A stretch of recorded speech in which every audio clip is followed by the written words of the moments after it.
Hello friends, आज हम लोग फिर से बैंक निफ्टी की एनालिसिस कर रहे हैं और इस एनालिसिस का पर्पस जून एक्सपायरी को रिव्यू करना है कि जून में हम लोग बैंक निफ्टी को कहां तक बढ़ते हुए देख सकते हैं।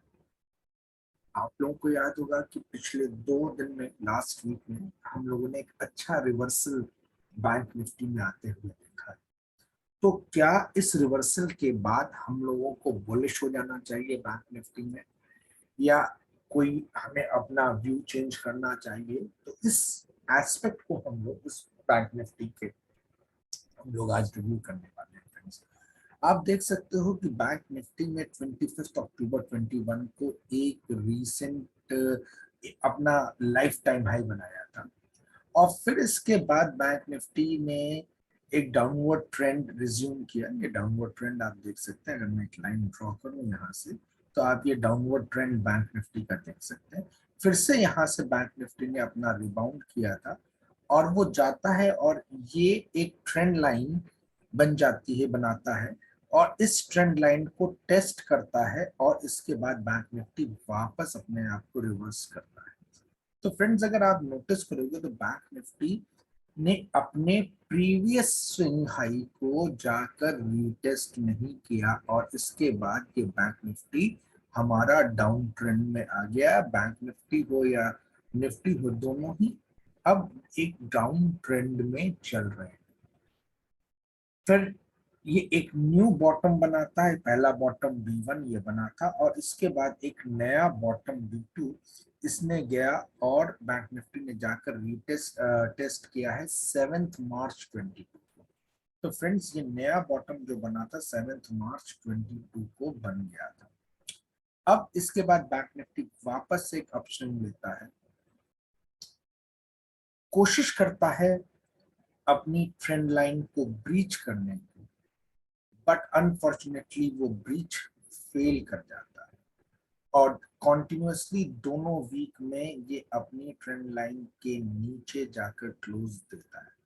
तो फ्रेंड्स, अब ये इस ट्रेंड लाइन का यहाँ पे एक टेस्ट हो गया, और इस टेस्ट के बाद ये कंफर्म हो गया कि हमारी बैंक निफ्टी एक सीरियस डाउन ट्रेंड में है।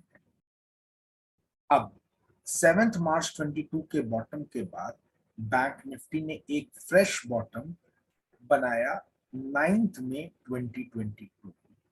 तो 9 मई 2022 को बैंक निफ्टी ने एक नया बॉटम बनाया, बट दिस टाइम ये जो बॉटम बना, ये प्रीवियस बॉटम से ऊपर जाकर बनता है। तो अब हमने प्रीवियस स्विंग लो को ना जाकर टेस्ट करके, हम लोगों ने एक स्विंग लो से एक लिटिल बिट हायर जोन पे जाकर एक नया बॉटम फ्रेम किया। That suggest me we are now having lower highs. यहाँ पर लोअर लोज लग रहे थे। ये जो नया लो लगा था वो प्रीवियस वाले से लो से नीचे था। तो अब जो ये लोअर लो, जो अब नया लो लगा, ये प्रीवियस लो से ऊपर लगा है। तो therefore I am saying this lower highs are now being formed in the bank nifty. Does it means the bottom has been created, or still we have to wait for something to confirm?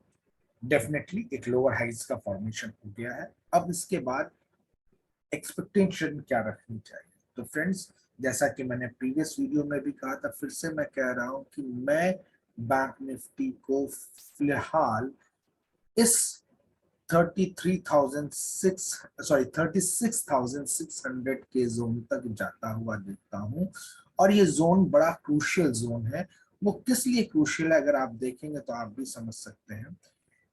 Friends, ये एक retracement है recent downward move का, और अगर आप इस recent downward move को देखें तो इसका इसका जो एक 61.8% रिट्रेसमेंट है, वो 36,600 के आसपास आता है।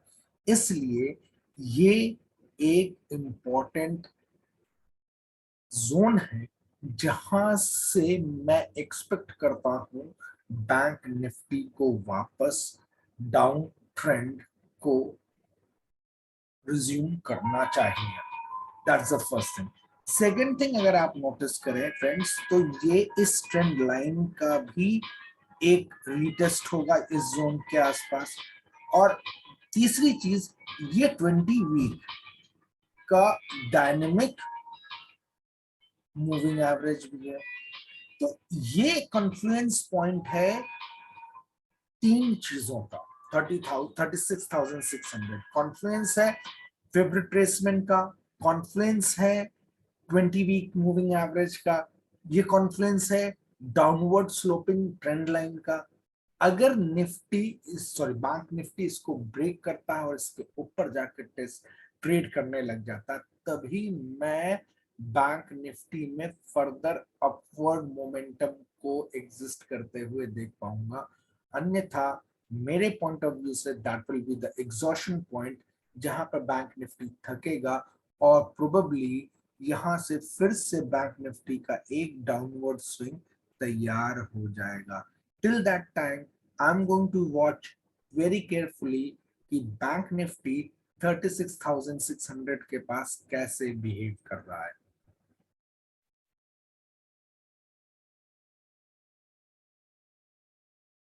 फ्रेंड्स, अभी हम लोगों ने वीकली टाइम फ्रेम में बैंक निफ्टी के चार्ट को एनालाइज किया। अब हम लोग उसी बैंक निफ्टी के चार्ट्स को डेली टाइम फ्रेम में एनालाइज करते हैं।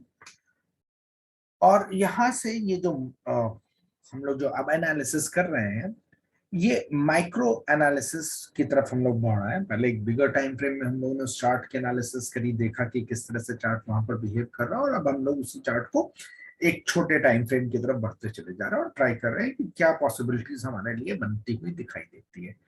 फ्रेंड्स, अगर आप यहाँ पे नोटिस करेंगे तो ये जो ग्रीन वाली है, जो वीकली ट्रेंड लाइन हम लोगों ने खींची थी, जो एक इम्पोर्टेंट रेजिस्टेंस बनता हुआ दिखा रहा था, तो वो क्लियरली ट्रेंड लाइन पे भी विजिबल है, क्लियरली डेली चार्ट पे भी विजिबल है। दूसरी चीज जो आप डेली चार्ट पे अब देखेंगे कि वो ये एक 200 डीएमए है। रेड कलर की जो लाइन आप यहाँ पे देख रहे हैं, 200 डेली मूविंग एवरेज है। और ये जो 200 डेली मूविंग एवरेज है, उसका कॉन्फ्लुएंस जो बन रहा है वो रफली बनता हुआ हमें दिखाई दे रहा है 35,888 के आसपास, या 36,000 के आसपास रफली। तो पहली चीज, जो पहला हर्डल हमारे लिए तैयार हो रहा है, वो तैयार हो रहा है 36,000 के आसपास। If I am not mistaken, this hurdle comes out at around 36,000 के आसपास। तो आप देख सकते हो कि ये जो हर्डल जोन है, ये 36,600 के आसपास एक स्पेसिफिक पॉइंट है, जहां पर मेरे को दो चीजों का कॉन्फ्लुएंस बनता हुआ दिखाई दे रहा है। 200 डेली मूविंग एवरेज का टेस्ट होगा। ये जब कभी भी कोई भी प्राइस किसी भी मूविंग एवरेज के पास पहुंचता है, अगर ऊपर से नीचे की तरफ आ रहा है तो वो उसको सपोर्ट की तरह मूविंग एवरेज हेल्प करता है, और अगर वो प्राइस का मूवमेंट नीचे से ऊपर की तरफ है तो यही मूविंग एवरेज अब इस समय रेजिस्टेंस की तरह एक्ट करने वाला है। फ्रेंड्स, तो यहाँ पर 36,000 पहला हर्डल होगा हमारे इस अपवर्ड मूवमेंट के लिए। अब might be on Monday itself हम लोग इसी हर्डल के आसपास जोन में ट्रैवल कर रहे होंगे, और इसके बाद मोस्ट प्रोबेबली एक डाउनवर्ड स्विंग आता है। और अब ये डाउनवर्ड स्विंग जो आएगा, ये वापस जाकर इस फिब रेशियो को, जो कि रफली है 35,400 के आसपास तक लाने की क्षमता रखता है। तो 35,400 के आसपास तक ये ऊपर से नीचे की तरफ रिट्रेस कर सकता है। May be on Monday, may be on Tuesday, any within these 2 days you can see, once the price is reaching 36,000, they may I'm not saying, देखिए एक चीज आपको समझनी है, technical analysis is not about certainties. हम technical analysis में probabilities या possibilities की बात कर रहे हैं। तो क्या पॉसिबिलिटी है, क्या बेस्ट पॉसिबल सिनेरियो है?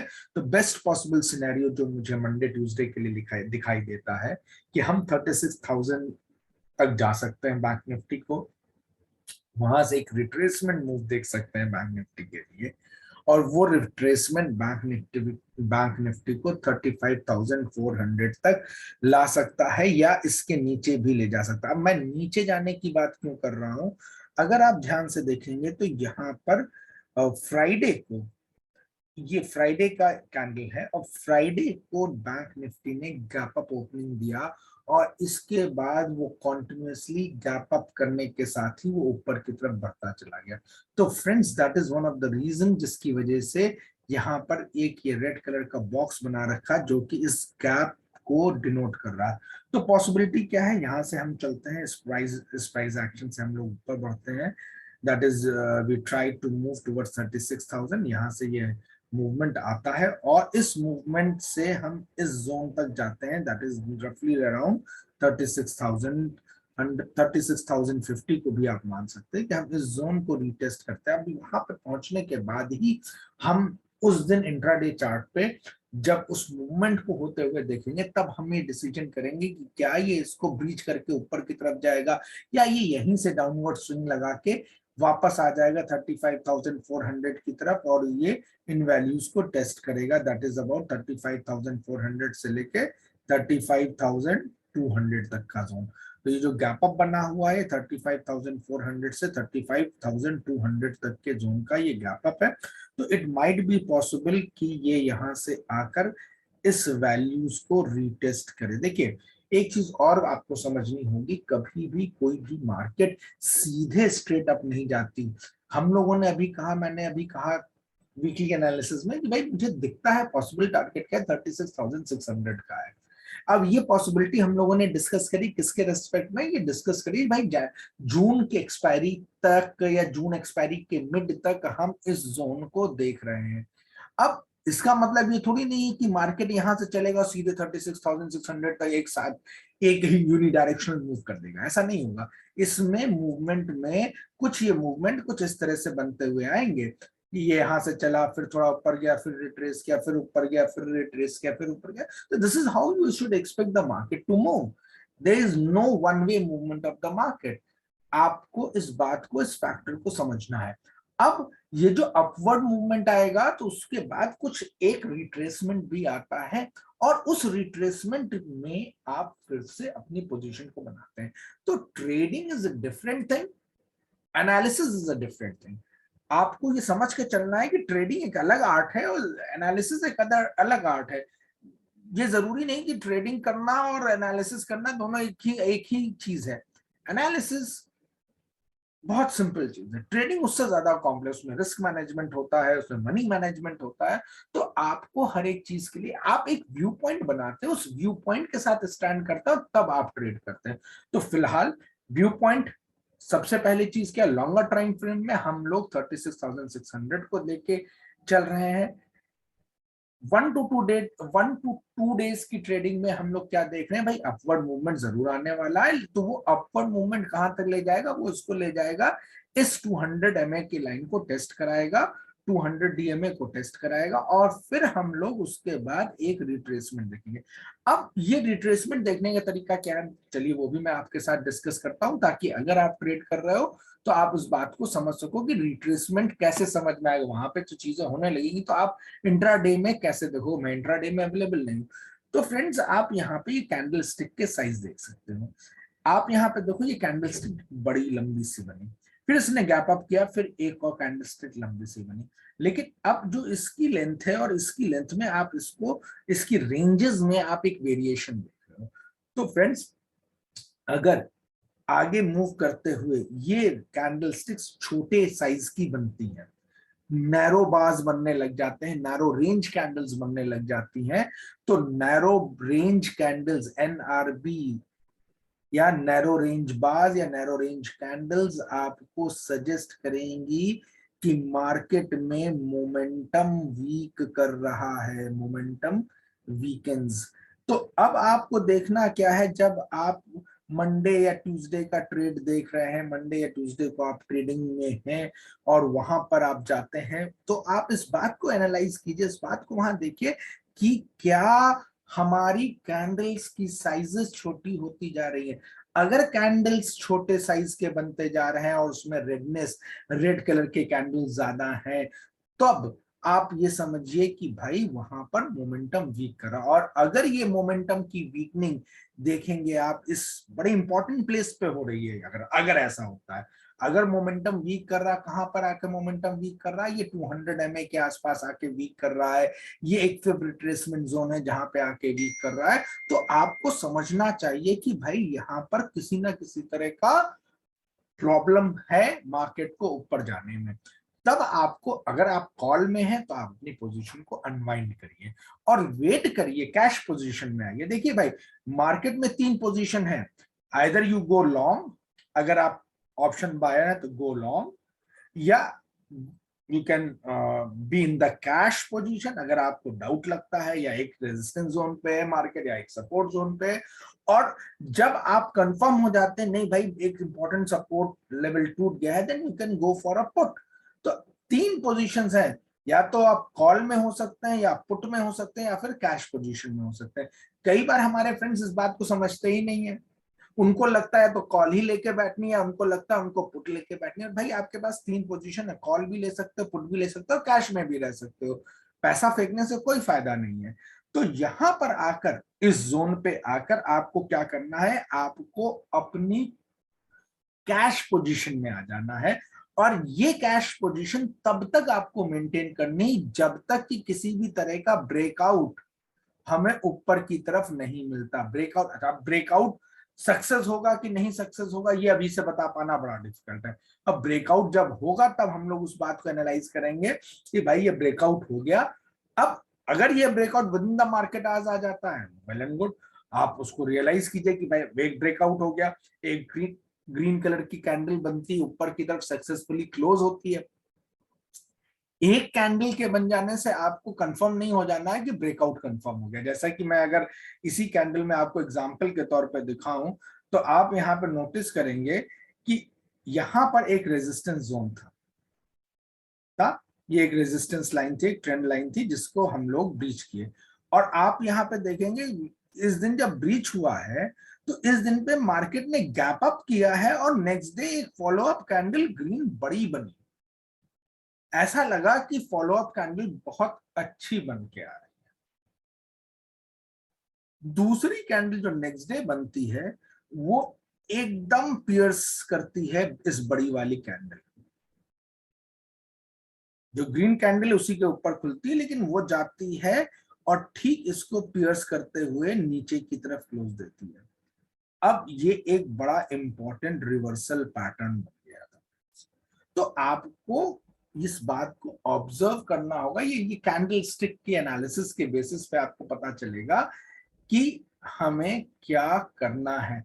तो जब ये ब्रेकआउट अकर करेगा तो हम उस समय कैंडल के बिहेवियर को ऑब्जर्व करेंगे, क्लोजली ऑब्जर्व करेंगे, एटलीस्ट 2 कैंडल्स को ऑब्जर्व करेंगे। अगर वो दोनों ही कैंडल हमें बुलिश मिलती हैं, ब्रेकआउट होता है बड़े उसके साथ, और फिर सेकेंड फॉलोअप कैंडल भी सपोर्ट करती है उस ब्रेकआउट को, तभी हम लोग फिर हायर टारगेट्स के लिए अप्रोच करेंगे। और फ्रेंड जैसा मैंने बताया कि मेरे लिए बड़ा पॉसिबल रिवर्सल जोन जो है पीआरजेड जिसे मैं कहता हूं, पॉसिबल रिवर्सल जोन जो है वो 36,600 है। तो डेफिनेटली यहाँ का जो ब्रेकआउट होगा वो इसको ड्राइव कर सकता है इस पॉसिबल रिवर्सल जोन पे। तो जरा वॉचफुल रहिएगा इस पोजीशन के बाद कि क्या हम रिवर्सल की तरफ तो नहीं जा रहे हैं। अब कैसे हमें ये पता चलेगा कि ये रिवर्सल होगा या नहीं होगा? तो फ्रेंड्स डेफिनेटली यहाँ पे जाके स्ट्रगलिंग को आप ऑब्जर्व करते हुए देखेंगे।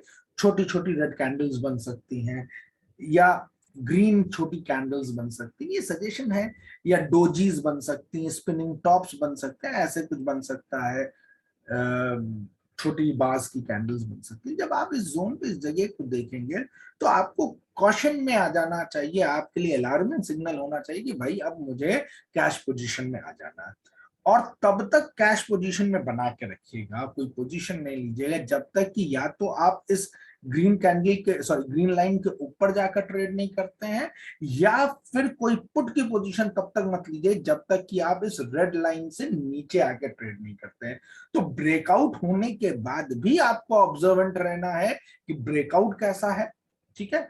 How is the breakout, what is the type of breakout you have got, at least wait for two candles, at least wait for two candles, see the candles के pattern क्या बन रहा है, एटलीस्ट टू कैंडल पैटर्न से जरूर देखिए, चाहे breakout हो चाहे ब्रेकडाउन हो, दोनों ही तरफ आपको दो कैंडल के पैटर्न्स को जरूर ऑब्जर्व करना है। सिर्फ एक कैंडल्स को देखकर ही आपको जजमेंटल नहीं होना। तो फ्रेंड्स, ये इसका डेली एनालिसिस है। मेरे ख्याल से इस एनालिसिस से आपके पास एटलीस्ट ट्रेंड क्लियर हो जाएगा, डायरेक्शन क्लियर हो जाएगा कि कहां पर, और उसके साथ साथ आपको एक बात और समझ में आएगी कौन सी पोजीशन मुझे किस लेवल पे बनानी है। प्लेटफॉर्म्स पे आपको एक पोजीशन जरूर ले लेनी है तीन में से, either go into the cash position or you go for the call or you go for the put, either of the three में से एक पोजीशंस आपको अपनी मेंटेन रखनी ही रखनी है फ्रेंड्स। चलिए, मैं एक्सपेक्ट करता हूं कि इस वीडियो से आपको नेक्स्ट वीक का कुछ एस्पेक्ट समझ में आ गया होगा। फिर हम लोग नेक्स्ट वीक में एनालिसिस करते हैं आवरली चार्ट्स की और इंट्राडे चार्ट्स की, और देखते हैं कि नेक्स्ट वीक कैसे हमारे लिए पैन अप करता है। फ्रेंड्स, इससे पहले कि मैं आज के वीडियो को एंड करूं, मैंने आप लोगों के सामने एक XABCD पैटर्न को यहाँ पर ड्रॉ किया हुआ है। मैं चाहता हूं कि आप इस पैटर्न को भी थोड़ा देख लें ताकि लॉन्गर टाइम फ्रेम का व्यू आपको क्लियर हो जाए। तो ये एक पैटर्न हार्मोनिक पैटर्न है।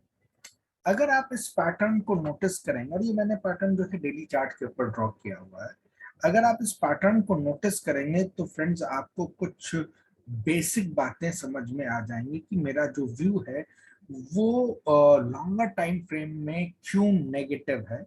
और अगर वो चीज आपको क्लियर होगी तो आपको अपने ट्रेड डिसीजंस में जाने में भी काफी हेल्प मिलेगी। तो आप उस तरीके से अपने ट्रेड को व्यू भी कर सकते हैं, उस ट्रेड को, माइंड को। जब आपको मेरा माइंड मालूम है और आप उस चीज को समझ रहे हैं तो आप उस तरह से सारी चीजों को अंडरस्टैंड भी कर सकते हैं, अपने ट्रेडिंग प्लान को या एक्शन प्लान को भी अकॉर्डिंगली एग्जीक्यूट कर सकते हैं। मैंने ये थोड़ा सा जूम आउट कर दिया है बैंक निफ्टी के चार्ट्स को, और अगर आप नोटिस करें इस बैंक निफ्टी के चार्ट को तो आप पाएंगे क्या कि बैंक निफ्टी जो था वो एक लो, बैंक निफ्टी का स्विंग लो बना हुआ है, और ये जो स्विंग लो है मेरे ख्याल से प्रीवियस ईयर का स्विंग लो है रफली।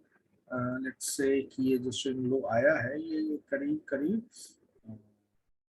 में 20th अप्रैल के आसपास का स्विंग लो है, ठीक है फ्रेंड्स। और इस स्विंग लो से मार्केट में सिंपली वन साइड अपवर्ड गया, सिंपली वन साइड अपवर्ड है फ्रेंड्स। यहाँ से अगर आप देखें ना, सिंपली वन साइड अपवर्ड गया और लाइफ टाइम हाई बना गया, और फिर इसके बाद इसकी डाउनवर्ड जर्नी स्टार्ट होती है। तो पहली चीज तो इस स्विंग लो का इंपॉर्टेंस समझ लीजिए कि इस स्विंग लो के बाद मार्केट ने सिर्फ और सिर्फ वन वे डायरेक्शनल मूवमेंट देखा था, और वो one way directional movement life time high की तरफ था। अब इस मूवमेंट के बाद से हम लोग कॉन्टिन्यूसली डाउन ट्रेंड में है, जो कि आप लोग देख रहे हैं। अब जो रीसेंट लोज आए, मैं चाहता हूं क्या उसके ऊपर आप फोकस करें। ये हमारा प्रीवियस रीसेंट लो था, और इसके बाद मार्केट एक अपस्विंग में जाती है, एक ये रीसेंट हाई बनाती है, और फिर से एक स्विंग लो की तरफ आती है। अब ध्यान दीजिएगा, ये ओरिजिनल पॉइंट था, ये ओरिजिनेटिंग पॉइंट है एक्स। इस एक्स से मार्केट चलती है, एक हाई बनाती है, और फिर इसके बाद मार्केट रिट्रेस करती है ऑलमोस्ट अप टू 0.88%, ठीक है। ये ध्यान रखिए, एक ये फिबोनाची का इंपॉर्टेंट रिट्रेसमेंट लेवल है 0.886, ऑलमोस्ट 0.88% तक रिट्रेस करती है। और इस रिट्रेसमेंट के बाद अब मार्केट वापस से अपवर्ड मूवमेंट कर रही है फ्रेंड्स। और अब अगर मैं इसको फिर से जूम इन कर लूं तो आप क्या पाएंगे कि अब जो मार्केट अपवर्ड मूवमेंट कर रही है वो इस स्विंग हाई, इस पॉइंट ए बी से रिट्रेस करने की कोशिश करेगी, और मेरा बेस्ट गेस है वो होगा इस पॉइंट पर। इस पॉइंट की एक इंपॉर्टेंस है, देखिए ये आ रहा है 36,600 पे, ये भी फिबोनाची का 0.786% है, और ये इस पूरा एक्सए मूव का सॉरी 0.618% है, सॉरी सॉरी दिस इज 0.618% है retracement of the initial XA move. तो फ्रेंड्स ये सी पॉइंट एक इंपॉर्टेंट रिवर्सल पॉइंट है, इस बात को जरूर आप दिमाग में रख के चलेंगे। तो ये सी पॉइंट जो होगा एक इंपॉर्टेंट रिवर्सल पॉइंट होगा। अगर यहाँ से मार्केट रिवर्स नहीं करती है तो इसका मतलब कि मार्केट के दिमाग में कुछ और है, market is always correct, market is always supreme. But अगर मार्केट यहाँ से ट्रेस करती है फ्रेंड्स, तो फिर इसका सीधा सीधा इंटरप्रिटेशन ये निकलता है कि जो एनालिसिस की जा रही है मार्केट लगभग लगभग उसी तरह से बिहेव कर रही है, और ऐसी सिचुएशन में फिर मैं ये एक पॉसिबल रिवर्सल जोन देखता हूं मार्केट के लिए। और फिर ये मार्केट मुझे जो लगता है कैन टेस्ट 30,000 लेवल्स। तो फ्रेंड्स अगर मैं इस लेवल को देखूं तो ये लेवल कितने का है, 30,370 का लेवल है। तो मेरा जो एक्सपेक्टेशन है लॉन्गर टाइम फ्रेम में 30,370, या टू बी मोर प्रिसाइज 30,350 तक के पॉसिबल लेवल्स हो सकते हैं आने वाले कुछ दिनों में। और फ्रेंड्स अगर आप देखें, अगर मैंने इसको जो लाइन को ड्रॉ किया है, तो मिड ऑफ द जून के बाद और जुलाई के मिड से पहले मार्केट का जो अंडरटोन है वो डेफिनेटली चेंज होना चाहिए। तो फ्रेंड्स इस बात को अपने बैक ऑफ द माइंड में हमेशा रख के चलिएगा। ये मेरे को ऐसा लगता है कि this could be a possibility after after June mid. तो कुछ इस चीज को हम लोग ध्यान में रख के चल सकते हैं। जून के बाद जब रिट्रेसमेंट आएगा तो रिट्रेसमेंट कहाँ तक देख रहे हैं वो हमने आपसे क्लियरली डिस्कस कर लिया इस वीडियो के माध्यम से। और जब चीजें होंगी डेफिनेटली मेरा वीडियो आप लोगों के साथ शेयर जरूर होगा।